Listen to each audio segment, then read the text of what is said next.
17 સ્વાભાવિકમ સાદૃશ્ય એની પ્રસ્તાવના પાઠની અંદર શું આવે છે એ બધું આપણે આની પહેલાના પીરિયડની અંદર જોયું. સ્વાભાવિકમ સાદૃશ્ય એટલે સ્વભાવથી સરખાપણું. એ પતંજલિના મહાભાષ્યમાંથી આ લીધેલું છે. પણ પતંજલિએ મહાભાષ્ય કેમાંથી લખેલું છે? તો કે પાણિનીના અષ્ટાધ્યાયીના જે સૂત્ર છે એ સૂત્ર ઉપર થોડા વર્ષો પછી કાત્યાયને વાર્તિકો લખેલા અને એના થોડા વર્ષો પછી પતંજલિએ અષ્ટાધ્યાયીના સૂત્ર અને વાર્તિકો આ બંને પર તર્ક વિતર્ક કરી એમાં જે કંઈ ભૂલો છે એ ભૂલોની સુધારણા કરી અને એને મહાભાષ્ય રચ્યું. આ મહાભાષ્ય અષ્ટાધ્યાયી વાર્તિકો એની અંદર માત્ર વ્યાકરણના જ નિયમો નહીં પણ એ સાથે સામાજિક, ભૌતિક વિજ્ઞાન, ભૂગોળ આ બધા જ વિષયો એની અંદર સમાવવામાં આવેલા છે. તો અહીં આપણે સ્વભાવથી સરખાપણું તેમજ ગુરુત્વાકર્ષણનો નિયમ અને પૃથ્વી પર અગ્નિનો સૂર્ય સાથેનો સંબંધ એ આ પાઠની અંદર દર્શાવે છે. એમાં આપણે સાર જોઈ ગયા.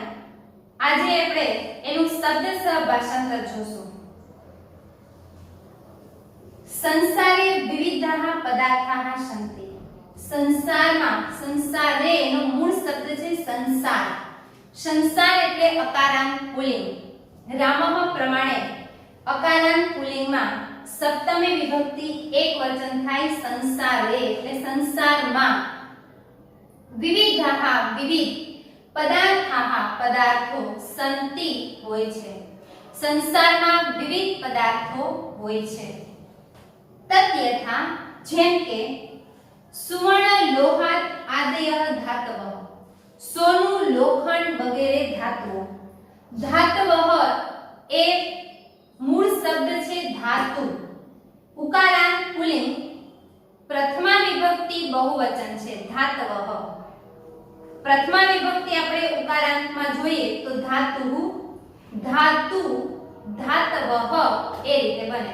જો પશુ હોય તો પશુ, પશુ, પશવ એ રીતે પ્રથમા વિભક્તિ બને ઉકારાંતની. આ રીતે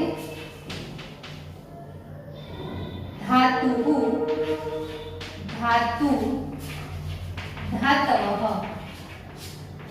આ ઉકારાંત પુલ્લિંગની પ્રથમા વિભક્તિ થઈ. જેમ આપણે અકારાંતમાં રામઃ, રામો, રામાઃ બનાવીએ છીએ એ રીતે ઉકારાંતમાં ધાતુ, ધાતુ, ધાતવ. અહીંયા એક ધાતુની વાત નથી કરી, બધી જ ધાતુઓની વાત કરવામાં આવી છે એટલે બહુવચન પ્રમાણે ધાતવ એમ આપેલું છે.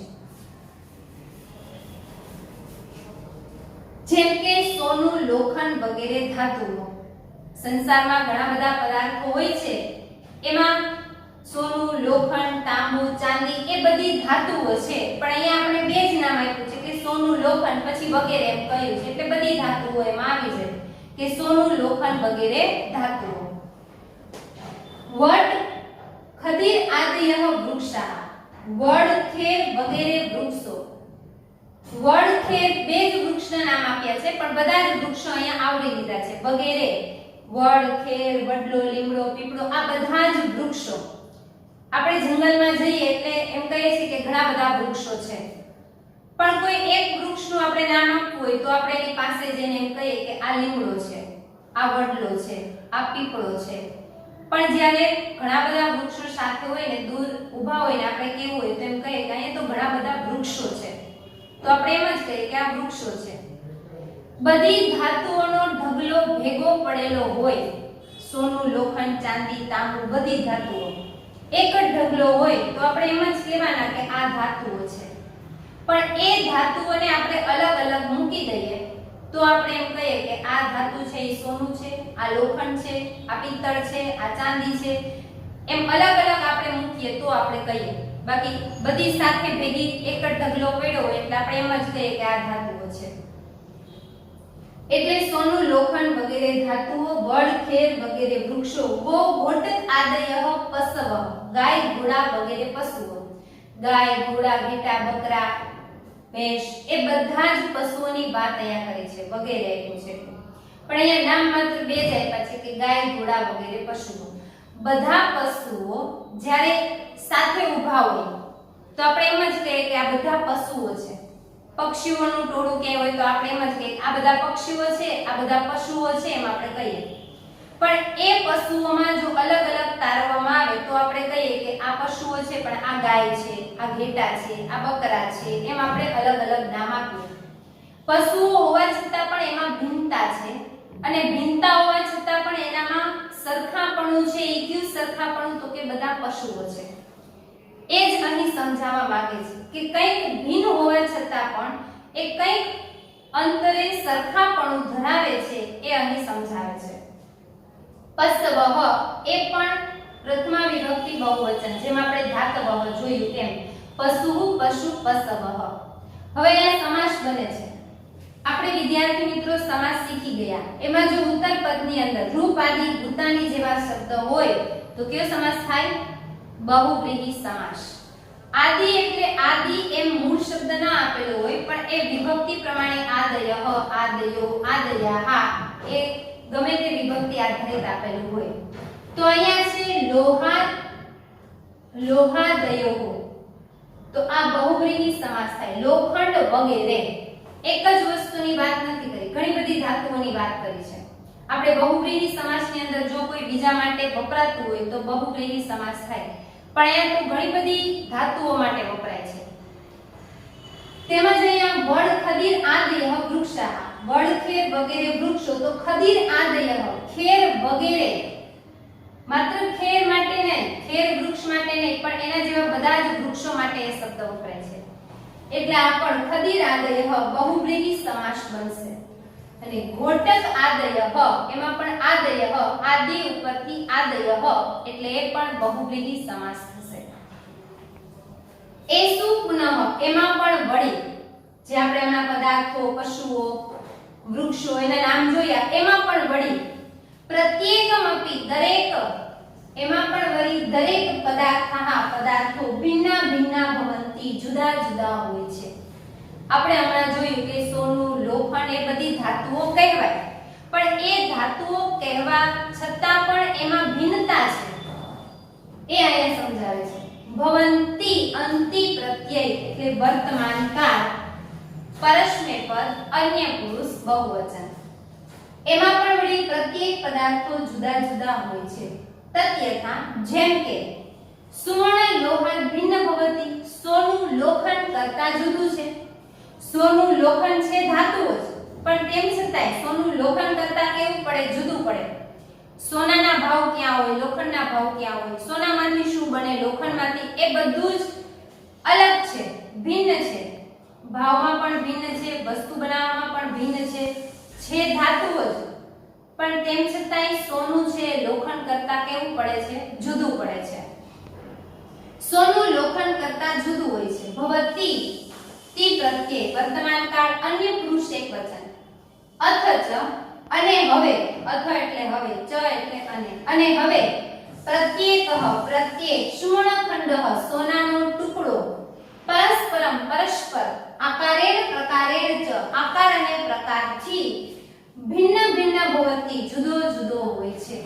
હવે આપણે આગળનું વાક્ય જોયું કે સોનું લોખંડ કરતા જુદું છે, પણ હવે આપણે માત્ર સોનાનો ટુકડો લઈ લઈએ તો હવે સોનાના ટુકડામાંથી આપણે જુદા જુદા આકાર પ્રકાર વડે અલંકારો બનાવી દઈએ તો એ અલંકારો રૂપે જ્યારે સર્જન થાય ત્યારે એ સોનાનો ટુકડો પણ આકાર પ્રકારથી કેવો બની જાય છે? જુદો જુદો બને છે, સરખું લાગતું નથી. આપણે એના નામ પણ અલગ અલગ આપી દઈએ છીએ કે આ જે રીતે આપણે આકાર આપ્યો હોય એ રીતે એનું નામ આપી દઈએ છીએ કે આ બંગડી છે, આ વીંટી છે, આ હાર છે. એવી રીતે અલંકાર રૂપે જ્યારે એનું સર્જન થાય ત્યારે આકાર પ્રકારથી કેવું બની જાય છે? જુદું જુદું છે. સોનું છે પણ તેમ છતાંય આકાર પ્રકારથી એને જુદા જુદા નામ આપવામાં આવે છે. પછી એ બધું આપણે ઓગાળી અને પાછું ભેગું કરી દઈએ તો એને આપણે શું કહીએ કે આ તો સોનું છે. તો એમ ભિન્ન હોવા છતાં સરખાપણું છે અને સરખાપણું હોવા છતાં પણ એમાં ભિન્નતા છે એ અહીં બતાવે છે કે આપણે બધા મનુષ્ય છીએ તો આપણે બધા મનુષ્ય જ્યારે સાથે ઊભા હોય, પશુઓનું ટોળું હોય, મનુષ્ય અલગ ઊભા હોય, પક્ષીઓ અલગ હોય અને જો કહેવામાં આવે તો આપણે એમ કહીએ કે આ બધા મનુષ્ય છે, આ બધા પશુઓ છે, આ બધા પક્ષીઓ છે, પણ એ મનુષ્ય હોવા છતાં પણ એ બધા મનુષ્યો આકાર પ્રકારથી કેવા છે? ભિન્ન છે મનુષ્ય પણ કોઈ પણ મનુષ્ય આકાર પ્રકારથી સરખો હોતો નથી.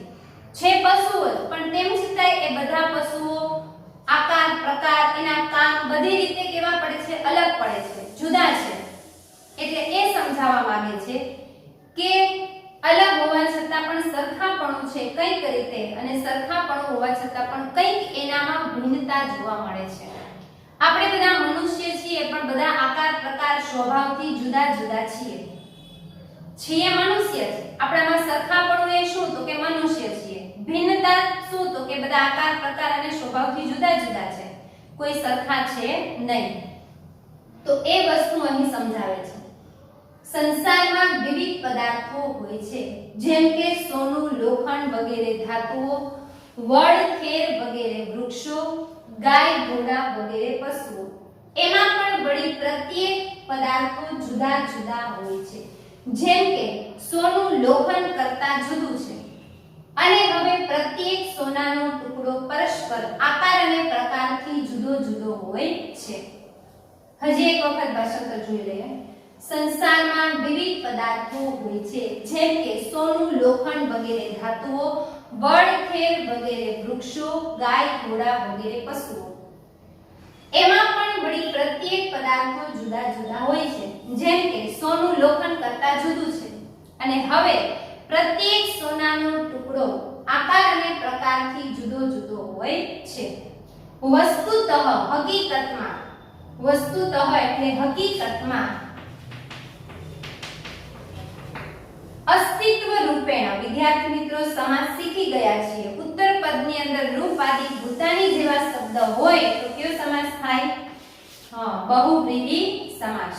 અહીંયા પણ સત્તા રૂપેણ એમાં પણ બહુવ્રીહી સમાસ બનશે. હકીકતમાં અસ્તિત્વ રૂપે વાનું ગુજરાતી થાય અથવા તો કે. હકીકતમાં અસ્તિત્વ રૂપે અથવા સત્તા રૂપે રહેલા એતે પદાર્થાઃ આ પદાર્થો પરસ્પર ભિન્ના સંતિ ઇતિ પ્રતિયંતે ભિન્ન હોય છે ઇતિ એમ પ્રતિયંતે પ્રતીત થાય છે. હકીકતમાં અસ્તિત્વ રૂપે અથવા સત્તા રૂપે રહેલા આ પદાર્થો પરસ્પર ભિન્ન છે એમ પ્રતીત થાય છે. પ્રતીત થવું એટલે ખબર પડે છે. પ્રતીત થવું એટલે ખબર પડવી. કેમ આપણને ખબર પડે છે કે સોનું છે લોખંડ કરતાં જુદું છે એવી આપણને ખબર પડે છે ધાતુઓ જ પણ તેમ છતાંય એનામાં ભિન્નતા છે એવું આપણને પ્રતીત થાય છે, ખબર પડે છે. જોઈએ એટલે આપણને ખબર પડે કે આ લોખંડ છે, આ સોનું છે ધાતુઓ પણ તેમ છતાંય બંને અલગ છે એવું આપણને ખબર પડે છે. સત્તા રૂપે અલગ છે, અસ્તિત્વ રૂપે અલગ છે એટલે કે લોખંડ અને સોનું છે એનું જ આપણે ઉદાહરણ લઈએ તો એમાંથી વસ્તુઓ અલગ અલગ બને છે. એનો રંગ પણ અલગ અલગ છે, એની કિંમત પણ અલગ અલગ છે. એટલે એમ કહ્યું છે કે અસ્તિત્વ રૂપે અને સત્તા રૂપે એ ભિન્ન છે એવી આપણને ખબર પડે છે.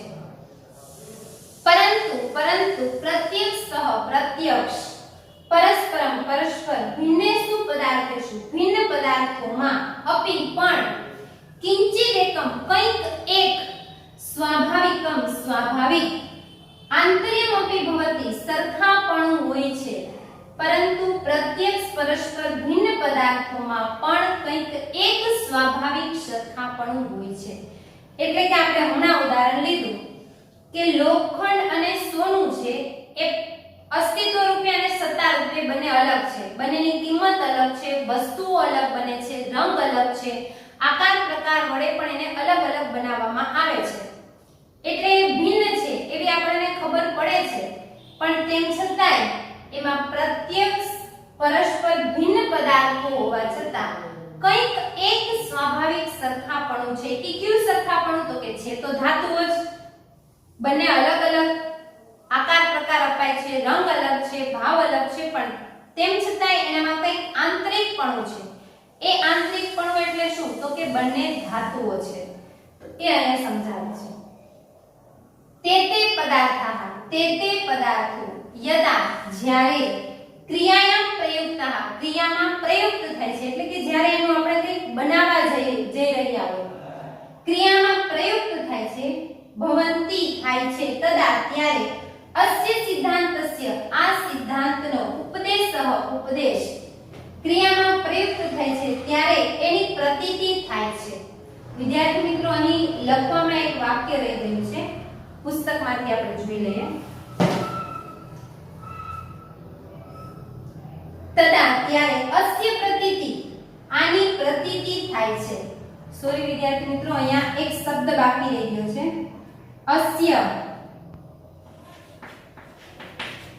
પ્રતીતિ ભવતી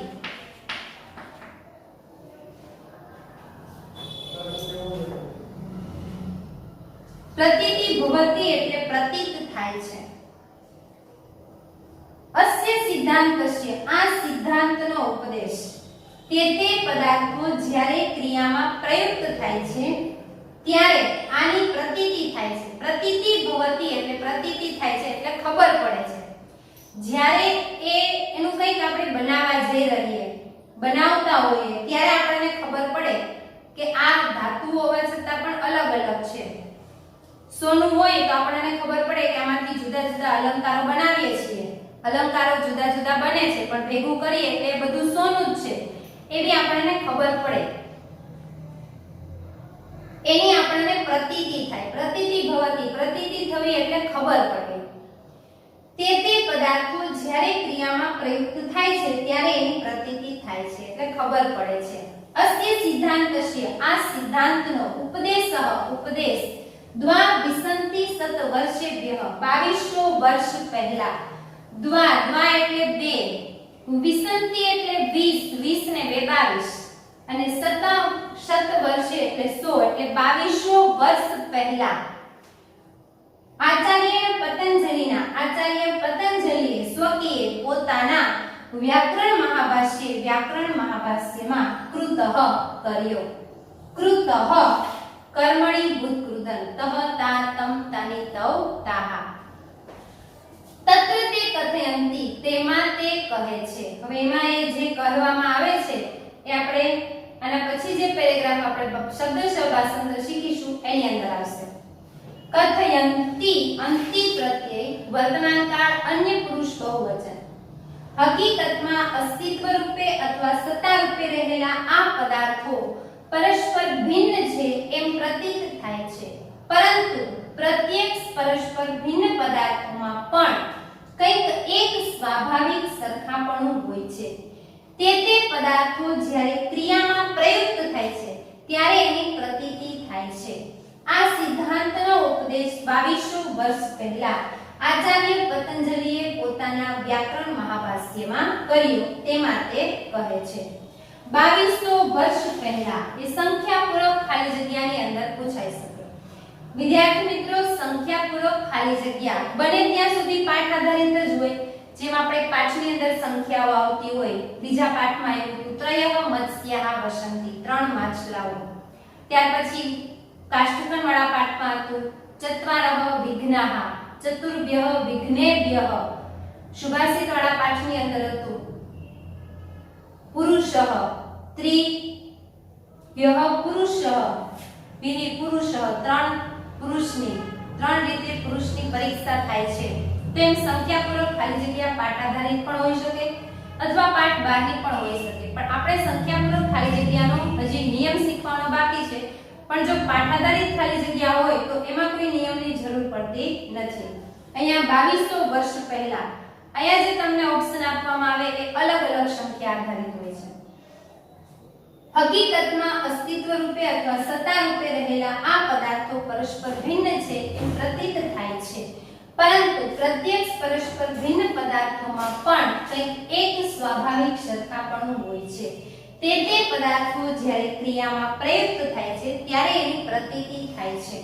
આ સિદ્ધાંતનો ઉપદેશ 2200 વર્ષ પહેલા આચાર્ય પતંજલિએ પોતાના વ્યાકરણ મહાભાષ્યમાં કર્યો તેમાં તે કહે છે. હવે એમાં એ જે કહેવામાં આવે છે એ આના પછીના પેરેગ્રાફની અંદર આપણે આગળ આવશે. બંને પેરેગ્રાફનો એક વખત આપણે ફરીથી ભાષાંતર જોઈ લઈએ. સંસારમાં વિવિધ પદાર્થો હોય છે, જેમ કે સોનું, લોખંડ વગેરે ધાતુઓ, વડ, ખેર વગેરે વૃક્ષો, ગાય, ઘોડા વગેરે પશુઓ. એમાં પણ વળી પ્રત્યેક પદાર્થો જુદા જુદા હોય છે, જેમ કે સોનું લોખંડ કરતાં જુદું છે. અને હવે પ્રત્યેક સોનાનો ટુકડો પરસ્પર આકાર અને પ્રકારથી જુદો જુદો હોય છે. હકીકતમાં અસ્તિત્વ રૂપે અથવા સત્તા રૂપે રહેલા આ પદાર્થો પરસ્પર ભિન્ન છે એમ પ્રતીત થાય છે, પરંતુ પ્રત્યેક પરસ્પર ભિન્ન પદાર્થોમાં પણ કંઈક એક સ્વાભાવિક સરખાપણું હોય છે. તે પદાર્થો જ્યારે ક્રિયામાં પ્રયુક્ત થાય છે ત્યારે એની પ્રતીતિ થાય છે. આ સિદ્ધાંતનો ઉપદેશ 2200 વર્ષ પહેલા આચાર્ય પતંજલિએ પોતાના વ્યાકરણ મહાભાષ્યમાં કર્યો તેમાં તે કહે છે. હવે એમાં એ આગળ જે કહેવામાં આવે છે એ આપણે આના પછીના પીરિયડની અંદર જોશું. આટલું ભાષાંતર શબ્દસહ વ્યાકરણ સાથે તૈયાર કરી લેવું. ઘરમાં રહેજો, સુરક્ષિત રહેજો, મહેનત કરતા રહેજો, સાથે સાથે લખવાની પણ પ્રેક્ટિસ કરતા રહેજો. કર્તાકૃતિ આધારિત પણ જોડકા પૂછાય એટલે પાઠના કર્તાકૃતિ જ્યારે આપણે પાઠ તૈયાર કરીએ ત્યારે એની સાથે જ તૈયાર કરતું જવું. પાણીની રચિત અષ્ટાધ્યાયી, કાત્યાયન, અષ્ટાધ્યાયીના સૂત્ર પર વાર્તિકો લખેલા અને પતંજલિએ અષ્ટાધ્યાયીના સૂત્ર અને વાર્તિકો પર મહાભાષ્ય રચેલું અને સ્વાભાવિકમ સાદૃશ્યમ આપણો જે પાઠ છે એ પતંજલિના મહાભાષ્યમાંથી જ લીધેલો છે. આપણે આગળના પીરિયડની અંદર જોઈ ગયા કે એની ટૂંકનોંધ પણ પૂછાઈ શકે 2 માર્ક્સની.